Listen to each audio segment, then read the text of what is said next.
Salutations! Je vais continuer de parler des élections présidentielles de 2017 et cette fois je vais parler de la situation à droite. Alors, quelle est cette situation à droite? Nous avons déjà deux primaires qui s'organisent, celle du Parti Socialiste, avec sa belle alliance populaire, populaire entre guillemets parce qu'ils n'ont pas grand chose de populaire là-bas, où pour l'instant nous avons plusieurs membres de l'UDE, Union démocrate écologique, c'est-à-dire les anciens E2LV qui ont rejoint la majorité qui se sont montrés intéressés. Bien sûr, François Hollande, qui est, même s'il n'a pas annoncé sa candidature, tout le monde sait qu'il ira.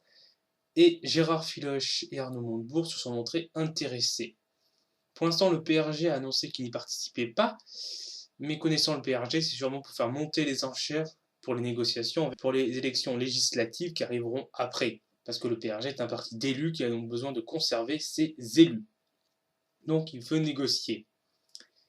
Donc cette primaire est surtout là pour donner pour donner un semblant de légitimité à François Hollande plus qu'autre chose. Et sans surprise, François Hollande devrait gagner, même si les sondages montrent qu'il est loin d'écraser sa concurrence du fait de sa très grande impopularité. Et si les gens comme Valls ou Macron y vont, selon les sondages, ils pourraient lui faire une sacrée concurrence. Mais est-ce qu'ils vont y aller? Mais on ne sait pas s'ils vont y aller ou s'ils vont rester derrière le chef. L'autre primaire de la droite est celle des Républicains, où beaucoup de candidats sont déclarés, puisqu'en effet, beaucoup considèrent que cette primaire va désigner le futur président de la République, étant donné que tout le monde voit un second tour entre le candidat issu de cette primaire et le Front National, et donc une victoire sans trop de difficulté du candidat des primaires. Donc, les candidats déclarés. Jean-François Copé, même si les affaires Big Malion et compagnie l'ont pas mal cramé, il est donné entre 1 et 2% actuellement, il est donc loin de faire des bons scores. Geoffrey Didier, un quasi inconnu. François Fillon, un peu plus connu, qui donne entre 3e et 4e selon les sondages. Henri Guénaud, le favori Alain Juppé. Nathalie Kosciusko-Morizet, Frédéric Lefebvre, Bruno Le Maire qui est en course avec François Fillon pour la 3e place. On trouve également Hervé Mariton, Nadine Morano, Jacques Millard et Jean-Frédéric Poisson du Parti chrétien-démocrate. Avec en plus Nicolas Sarkozy, que même s'il n'a pas annoncé officiellement sa candidature, tout le monde sait qu'il veut y aller. Et Michel Alliot-Marie et Laurent Wauquiez sont également en course pour tenter de se présenter.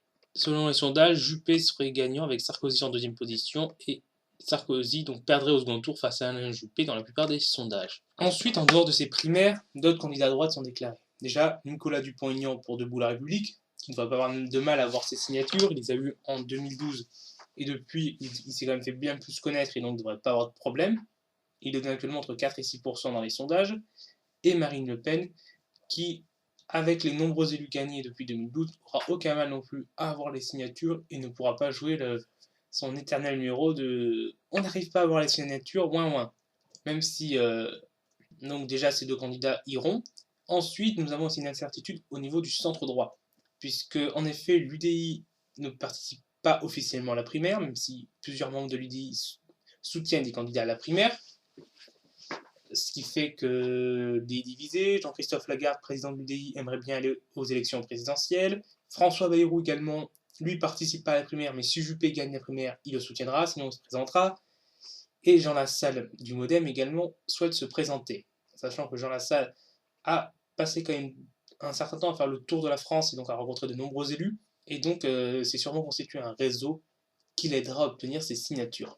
Du coup, nous avons 3 candidats centristes non négligeables qui sont prêts à y aller. Je doute que les 3 iront. Honnêtement, ça serait une concurrence. Déjà, ça ferait une rude concurrence parmi les parrainages centristes et une concurrence pour avoir les voix centristes. Du coup, je pense qu'au pire, il y aura 2 de ces candidats et sûrement qu'un seul. Donc, globalement, c'est ça la situation en droite. 2 candidats issus de primaire, sûrement un candidat centriste et un candidat de Debout la République et le candidat Front National, et éventuellement des candidats d'extrême droite du Parti de la France, comme Karl Lang, qui pourraient essayer d'y aller, mais qui, je pense, auront beaucoup de mal à avoir leur signature, comme d'habitude. Même si Karl Lang peut essayer de miser sur les fidèles de Jean-Marie Le Pen pour avoir ses signatures, vu les relations tendues qu'il y a désormais entre Jean-Marie Le Pen et sa fille Marine Le Pen. Du coup, c'est vrai qu'il n'est pas totalement impossible que Karl Lang arrive à avoir ses signatures cette fois, mais j'en doute. Donc voilà, pour la droite, c'est terminé. Je vous ferai également une autre vidéo sur ce qui n'est ni vraiment à droite ni vraiment à gauche. tout ce qui est primaire citoyenne, mouvement régionaliste, tout ça, mais ça sera l'objet d'une autre vidéo. Bref, c'est terminé pour aujourd'hui. Au revoir tout le monde.